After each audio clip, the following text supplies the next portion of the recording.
and the rough early lead is taken by Super Joe from the outside, and by the rail is Go Tango. And moving up now on the inside is Rockaway. It's now Rockaway in the lead. It's Rockaway in the lead, followed by Go Tango. Super Joe Hailstorm moving up on the inside. And at the mid-back stretch, it's Rockaway, followed by Cavite Royal and Super Joe on the outside. Hailstorm moving up on the inside.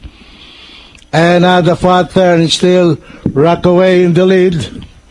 It's Rockaway and Super Joe fighting it out for the lead. Rockaway by the rail, Super Joe on the outside, and running into the Hailstorm.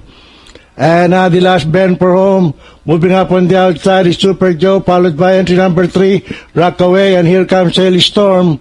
At the top of the stretch is Super Joe on the outside. It's Super Joe, followed by Rockaway. Moving up on the inside is Hailstorm. It's Super Joe on the outside.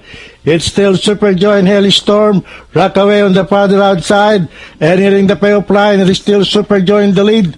And finally, at the finish line, it's entry number 4A, Super Joe Hailstorm. Rockaway, Alajero, Gintong Pilak, Cavite Royal, Go Tango. Okay, 4, 2, 3, 5, 1. Order of arrival. Heavy